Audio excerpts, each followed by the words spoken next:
Engels fue un filósofo, sociólogo, periodista, revolucionario y teórico comunista y socialista alemán que veía la opresión como parte de la herencia del capitalismo de formas sociales anteriores. Él integra el sexo y la sexualidad a su teoría de la sociedad. Algo que destaca en lo que Engels plantea es que las relaciones de sexualidad pueden y deben distinguirse de las relaciones de reproducción. Él señala que, de acuerdo a la concepción materialista, el factor determinante de la historia es la producción y reproducción de la vida inmediata, lo que a su vez es de carácter dual. Por un lado, la reproducción de los medios de existencia, de alimento, abrigo y herramientas necesarias para esa producción, y por otro, la producción misma de los seres humanos, o sea, la propagación de la especie. La organización social en que vive la población de determinado momento histórico y lugar geográfico está determinada por estos dos tipos de producción, la etapa del desarrollo del trabajo por una parte y de la familia por otra. Lo anterior reconoce que las personas tienen algo más que aplicar a su actividad, a la reformación del mundo natural para vestirse, alimentarse y calentarse. Se le llama economía al sistema por el cual los elementos del mundo natural son transformados en objetos de consumo, pero las necesidades que se satisfacen por medio de esta actividad económica no agotan los requerimientos humanos fundamentales. Al igual que las necesidades de alimento y abrigo, el humano tiene la necesidad de reproducirse a sí mismo, por lo que existen necesidades de sexualidad y procreación que deben ser satisfechas. Estas necesidades casi nunca se satisfacen de una forma natural. Esto es muy similar a lo que ocurre con la necesidad de alimento. Entendemos que todas las sociedades tienen alguna forma de actividad económica organizada. Respecto a esto, sabemos que el hambre es el hambre, pero todo lo que califica como alimento es definido y obtenido culturalmente. Esto guarda mucha similitud con las necesidades de procreación. El sexo es sexo, pero lo que califica como tal también está determinado y obtenido mediante la definición cultural de aquello. De esto se desprende que el sexo como lo conocemos, como con identidades de género, conceptos de infancia, fantasías y deseos sexuales, son en sí un producto social. Retomando lo anterior, podemos decir que, como cada sociedad tiene un sistema económico, así también tiene un sistema sexo-género.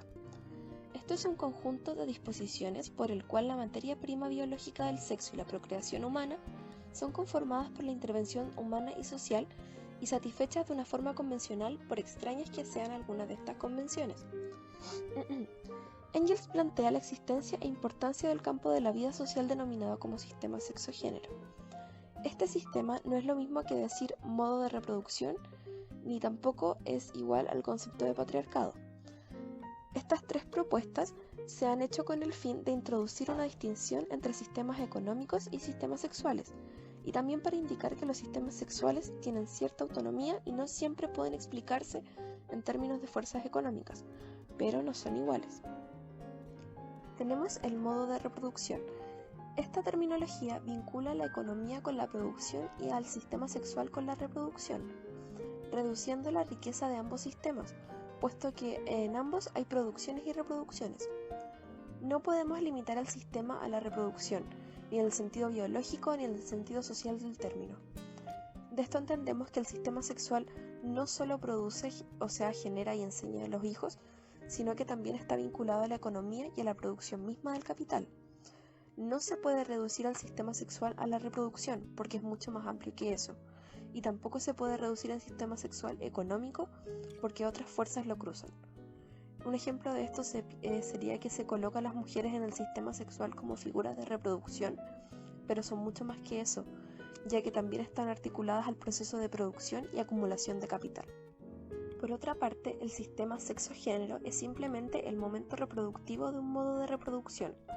La formación de la identidad de género es un ejemplo de producción en el campo del sistema sexual, y un sistema sexo-género incluye mucho más que las relaciones de procreación.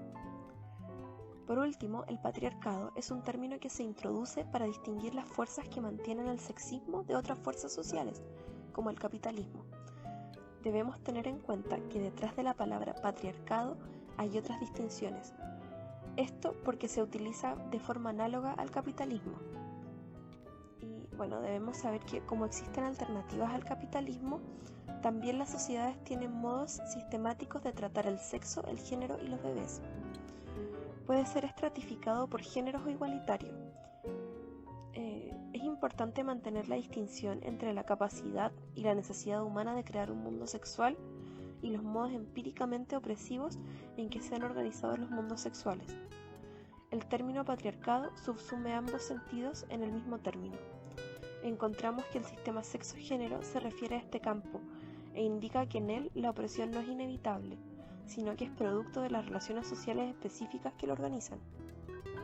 El patriarcado es una forma específica de dominación masculina, y el uso de este término debería limitarse a la forma en que el poder de los hombres surge y se sustenta sobre un poder en cuanto a su posición como padres respecto a la institución de paternidad.